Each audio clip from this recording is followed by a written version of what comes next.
Magandang buhay! Sa araw na ito, pag-aaralan natin ang aralin sa ika-6 na linggo ng Mathematics 1. Quarter 1, Week 6. Place value ng bawat bilang. Sa araling ito, ikaw ay inaasahang makatutukoy ng place value at value ng mga bilang. Ang bawat digit sa bilang ay may pwesto o place value at katumbas na halaga o value. Tingnan natin ang place value chart dito sa ating slide. Alamin natin ang place value at value ng bilang na 39. Ang bilang 3 ay nakapwesto sa sampuan o tens. Ang bilang 9 naman ay nakapwesto sa isahan o ones. Sagutan natin ang mga tanong.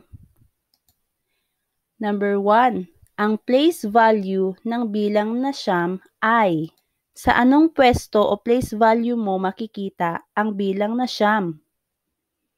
Tama, isahan o ones. Number 2. Ang place value ng bilang na 3 ay: sa anong pwesto o place value mo makikita ang bilang 3? Tama, sampuan o tens. Number 3. Ano ang value ng tinatanong dito ang halaga ng bilang na 9? Ang sagot ay 9. Number 4. Ano ang value ng 3 o 3? Tinatanong dito ang halaga ng bilang na 3. Kung nakapwesto ang bilang 3 sa sampuan o tens, ang value ng 3 ay 30. Ngayon naman, handa na tayong gawin ang gawain sa pagkatuto bilang isa. Isulat kung ilang sampuan at isahan ang bilang ng mga larawan. Isulat ang sagot sa iyong kwaderno. Number 1. May 22 lapis sa kahon. Ilan ang sampuan at isahan? Isulat sapat lang ang inyong sagot. Number 2. May 18 bag. Ilan ang sampuan at isahan? Isulat sapat lang ang inyong sagot. Number 3.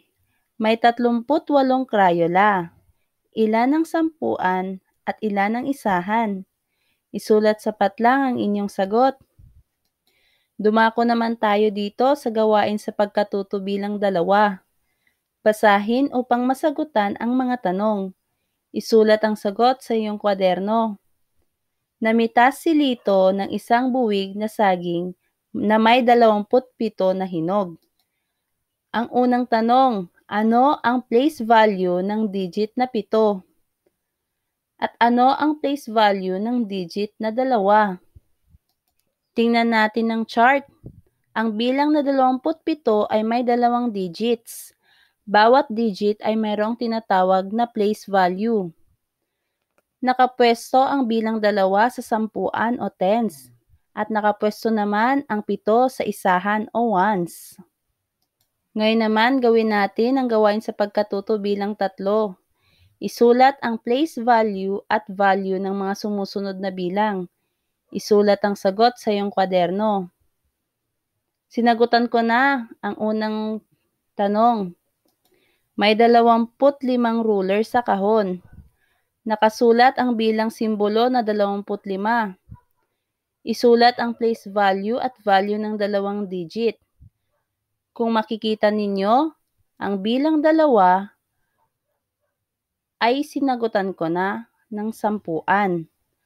At ang bilang 5 ay isahan sa kanilang place value. At ang kanilang value naman sa isahan ay 5.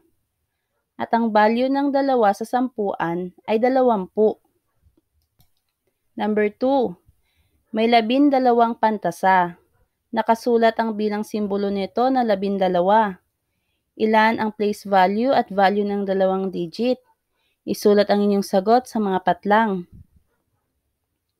Number 3. May 38 lapis. Nakasulat ang bilang simbolo na 38.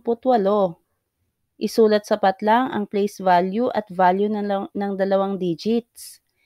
Isulat ang inyong sagot sa mga patlang.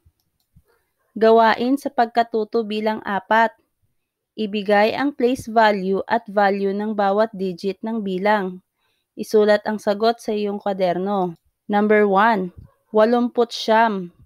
Ano ang place value ng digit na 8?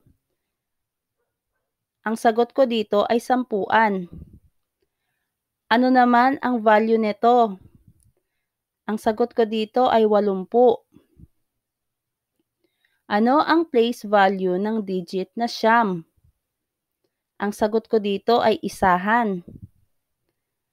At ano naman ang value nito o halaga?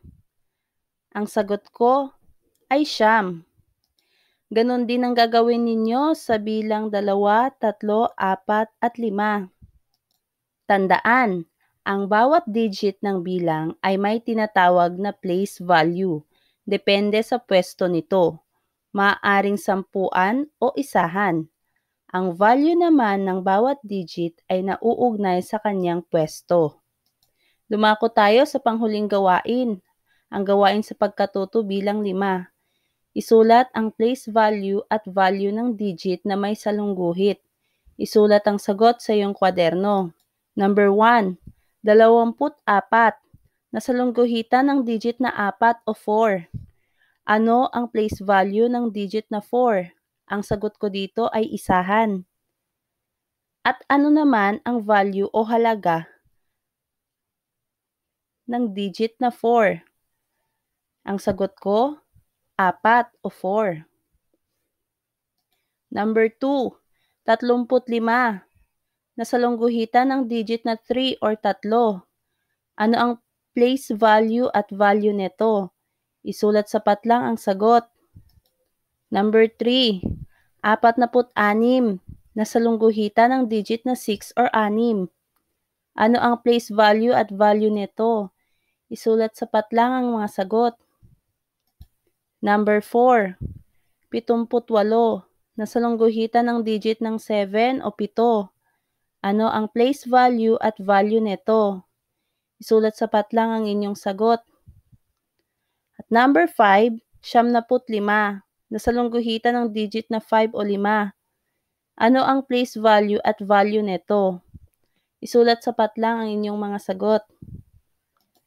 Mahusay mga bata! Ngayon ay natutunan na ninyo na ang bawat digit sa bilang ay may pwesto o place value at katumbas na halaga o value. Magkita-kita ulit tayo sa susunod na aralin. Hanggang sa muli! Paalam! Maraming salamat sa inyong pakikinig. Huwag kalimutang i-like, share at subscribe ang ating YouTube channel. Pakihit na rin ang notification bell upang maging updated ka sa ating masusunod na aralin. Salamat!